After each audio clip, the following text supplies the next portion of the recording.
Hi അസ്സലാമലൈക്കും welcome back. ഇന്ന് ഞാൻ വന്നിട്ടുള്ള വളരെ വെറൈറ്റിയും വ്യത്യസ്തമായിട്ടുള്ള നല്ലൊരു സ്നാക്കിൻ്റെ റെസിപ്പി ആയിട്ടാണ്. അപ്പോൾ എന്താണെന്ന് നമുക്ക് കണ്ട് നോക്കാം. നിങ്ങൾ ആദ്യമായിട്ടാണോ കാണുന്നുണ്ടെങ്കിൽ ഒന്ന് വീഡിയോ ഇഷ്ടമായാലും ഒന്ന് സബ്സ്ക്രൈബ് ചെയ്ത് സപ്പോർട്ട് ചെയ്യണേ. അപ്പോൾ ഇതുപോലത്തെ ഈസി റെസിപ്പികൾ ഒത്തിരി ഉണ്ട്, അതൊക്കെ കാണാനും മറക്കരുത് ചാനലിലോട്ട്.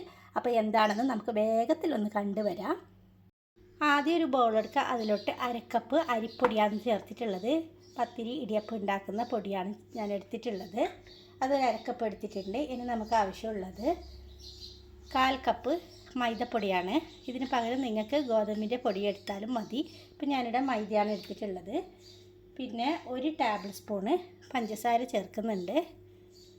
ഇനി നമുക്ക് ടേസ്റ്റ് ബാലൻസിന് വേണ്ടിയിട്ട് ഒരു നുള്ള് ഉപ്പും കൂടി ചേർത്ത് കൊടുക്കാം.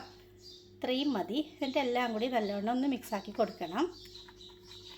ഇങ്ങനെ മിക്സാക്കിയതിന് ശേഷം നമുക്കിനി ആവശ്യമുള്ളത് ചൂടുവെള്ളമാണ്. അതാണ് ഇപ്പോൾ ഞാനിവിടെ ഒഴിച്ച് കൊടുക്കുന്നുള്ളത്. ഇത് ഒഴിച്ചെടുത്തതിന് ശേഷം നമുക്കൊന്ന് കലക്കിയെടുക്കണം. കട്ടകളൊന്നും ഇല്ലാതെ ദോശമാവിൻ്റെ ബാറ്ററില്ല അത്രയും ലൂസിൽ ഒന്ന് കലക്കിയെടുത്ത് വരാം. പ്രത്യേകം ശ്രദ്ധിക്കുക, ചൂടുവെള്ളം തന്നെ എടുക്കാൻ നിങ്ങൾ ശ്രദ്ധിക്കുക കേട്ടോ. എന്നിട്ട് ഒരു കയ്യിൽ വെച്ചിട്ട് നല്ലവണ്ണം ഒന്ന് മിക്സാക്കി കൊടുക്കുക. കുറേശ്ശെ ആയിട്ട് ഒഴിച്ച് കൊടുത്താൽ മതി, ഇല്ലെങ്കിൽ കട്ട പിടിക്കും. നല്ലവണ്ണം ഒന്ന് കലക്കിയെടുക്കുക. ഇപ്പോൾ നല്ലവണ്ണം കലക്കിയെടുത്തിട്ടുണ്ട്. ഇത് നമുക്കവിടെ മാറ്റി വെക്കാം. ഇത്രയും ലൂസിൽ കിട്ടണം, എന്നാൽ കൂടുതൽ ലൂസാകാനും പാടില്ല കേട്ടോ. ദോശമാവിൻ്റെ ബാറ്റർ നിങ്ങൾക്കറിയാലോ, അതുകൊണ്ടാണ് ഞാനിപ്പോൾ വെള്ളത്തിൻ്റെ അളവ് പറയാത്തത്. ഇത് നമുക്കൊരു പാത്രം അടുപ്പിൽ വെച്ചതിന് ശേഷം അതിലോട്ട് 1 കപ്പ് പാലൊഴിച്ച് കൊടുക്കുക. അതിലേക്ക് 1 ടേബിൾ സ്പൂണ് റവ ചേർത്ത് കൊടുക്കുക. 1 ടേബിൾ സ്പൂൺ തന്നെ മൈദപ്പൊടിയും ചേർക്കുന്നുണ്ട്. നല്ലവണ്ണം നമുക്കൊന്ന് മിക്സാക്കി കൊടുക്കണം. എന്നിട്ട് ഒരു കട്ടിയാകുന്നത് വരെ നമുക്കിങ്ങനെ ഒന്ന് ഇളക്കിക്കൊണ്ടേയിരിക്കുക. ഏകദേശം ഒന്ന് കട്ടിയായിട്ട് തിള വരുന്നുണ്ട്. ഇനി നമുക്ക് ഇതിലോട്ട് 1/4 കപ്പ് ശർക്കരൻ്റെ പൊടിയാണ് ഇട്ട് കൊടുക്കുന്നുള്ളത്. നിങ്ങളെ കയ്യിൽ ശർക്കരയുടെ പൊടി ഇല്ലെങ്കിൽ ഒരു അച്ചിൻ്റെ പകുതി എടുത്തിട്ട് ഒന്ന് കുത്തിയെടുത്താൽ മതി. എന്നിട്ട് ഇതിലോട്ട് ഇട്ട് കൊടുക്കുക. എന്നിട്ട് നല്ലവണ്ണം ഇതൊന്ന് ഇളക്കി കൊടുക്കുക.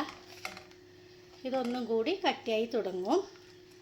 ഉണ്ടല്ലോ, കട്ടിയായി തുടങ്ങുന്നുണ്ട്. ഇനി ഫ്ലെയിം ഒന്ന് കുറച്ച് കൊടുത്തിട്ട് നല്ലവണ്ണം ഇതൊന്ന് കട്ടിയായിട്ട് പാനിന്ന് വിട്ട് വരും പോലെ ആയി കിട്ടണം.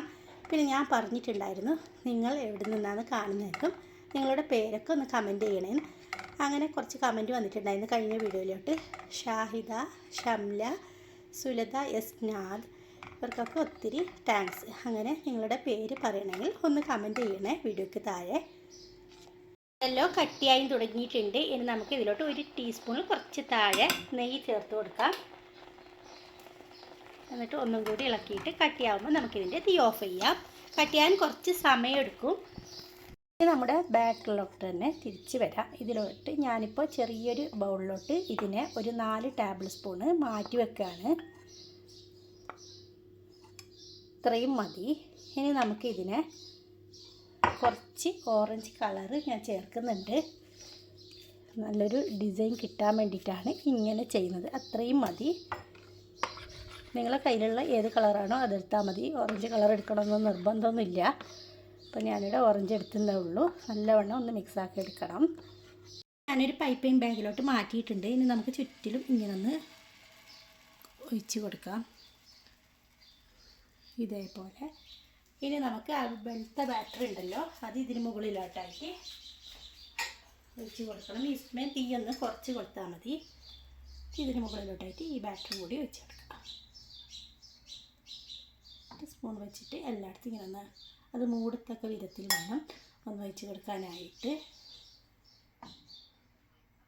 നിങ്ങൾക്ക് പൈപ്പിംഗ് ബാഗ് ഇല്ലെങ്കിൽ ഒരു കുപ്പിയിൽ ഒഴിച്ചിട്ട് അതിൻ്റെ മൂടിക്ക് ഒരു ഹോൾ ഉണ്ടാക്കി കൊടുത്തിട്ട് ഇങ്ങനെയും ചെയ്യാം കേട്ടോ. എന്നിട്ട് നമുക്കൊന്ന് മൂടി വെച്ച് കൊടുക്കണം.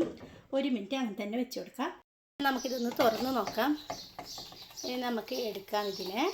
ബാക്കിയുള്ളതും ബാറ്ററും കൂടി ഇങ്ങനെ ചെയ്തെടുക്കാം. നമുക്ക് ഈ ദോശയിലോട്ട് നേരത്തെ തയ്യാറാക്കി വെച്ചിട്ടുള്ള റവാൻ്റെ ഫില്ലിംഗ് ഉണ്ടല്ലോ, അത് ഇതിലോട്ട് ഒരു സൈഡിലോട്ടായിട്ട് ഇങ്ങനെ വെച്ച് കൊടുത്താൽ മതി.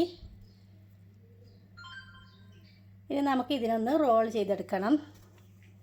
ഇതേപോലെ ഒന്ന് റോൾ ചെയ്തെടുക്കുക. ഉണ്ടല്ലോ, കാണാൻ നല്ല ഭംഗിയാണ്. അതേപോലെ തന്നെ കഴിക്കാനും നല്ല ടേസ്റ്റാണ്. ബാക്കിയുള്ളത് ഞാനിങ്ങനെ ചെയ്തെടുത്തിട്ട് വരാം. എനിക്കിപ്പം 3 കിട്ടിയിട്ടുണ്ട്. ഉണ്ടല്ലോ, നല്ല ടേസ്റ്റാണ്. അപ്പോൾ തീർച്ചയായും നിങ്ങൾക്ക് ഒരു ഗസ്റ്റൊക്കെ വരുന്നുണ്ടെങ്കിൽ ഇതൊന്ന് ഉണ്ടാക്കി കൊടുത്തിട്ട് ഒന്ന് കട്ട് ചെയ്ത് കൊടുത്താൽ മാത്രം മതി. അപ്പോൾ നിങ്ങളോട് ചോദിക്കും ഇതിൻ്റെ സീക്രട്ട് എന്താണെന്ന്.